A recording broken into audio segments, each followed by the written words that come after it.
Bolo raz jedno grécke kráľovstvo zvané Téby. Vládol tu král Oidipos. Mal 4 deti. 2 boli synovia a 2 céry.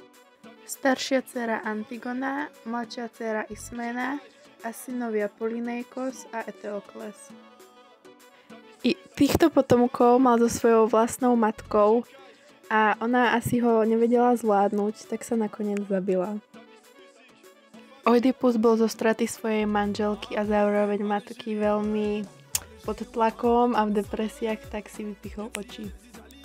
Trón získal jeho švagor Kreón a Oidipus sa vyhodil z vlasti, pretože vraj prinášal smolu. Eteokles a král Kreón sa spolu spojili proti Polyneikovi, pretože ho nemali radi a vyhodili ho z mesta. Antigona sa ako správna dcéra stále stretáva so svojím otcom a vraví mu o problémoch a hádkach medzi jeho synmi. Ten na nich dáva kliatbu a vraví, aby sa sami zabili, keď sú takí sprostí. Jeho slová sa naplnili a bratia sa navzájom zabíjajú v bitke. Kreónovi puká srdce, pretože Eteokles bol jeho veľmi obľúbený a rozhodne sa mu usporiadať veľkolepý pohreb. Polyneika nikdy nemal rád a k tomu bol ešte vlasti zradca, takže sa rozhodol nechať ho zjesť supom. Král v celom kráľovstve nariadil zákaz pochovania Polyneika a ten, kto by tento zákaz porušil, bude potrestaný. Antigona ako správna sestra sa rozhodne pochovať svojho brata, keďže nechce nahnevať bohov. A je jedno, čo s ňou král urobí. Ismena ju však nepodporí. Antigona svojho brata pochováva a stráž nájde až hrob. Vykopú ho, aby našli vinníka.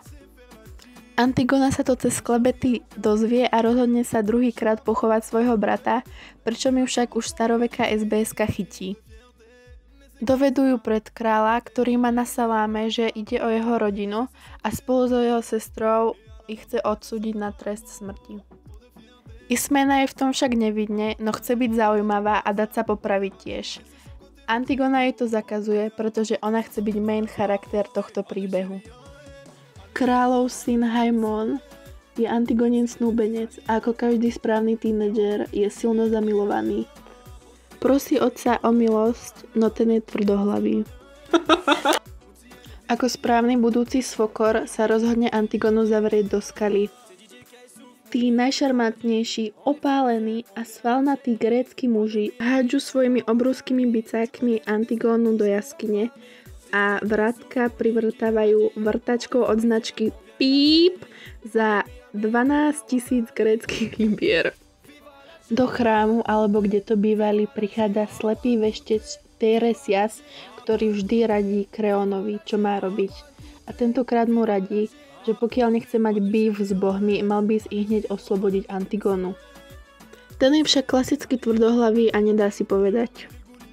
Nakoniec po ťažkom premýšľaní dal na starcové rady.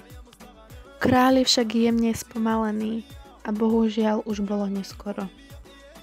Antigonu našli obesenú na svojom svadobnom závoji, ktorý musel byť asi pekne odporný. Jej snúbenec sa po tomto zistení prebodol dýkou. Kreónová manželka Eurydika sa taktiež zabíja, keďže prišla o svojho milovaného synáčika. Gramatika v gréckych menách je naša silná stránka. Král sa neskoro spamätal a zistil, že si vyvraždil skoro celú rodinu. #psycho, #som debil. Jediná mu zostala Isménka, takže možno ako je to v týchto rodinách zvykom spolu budú mať deti.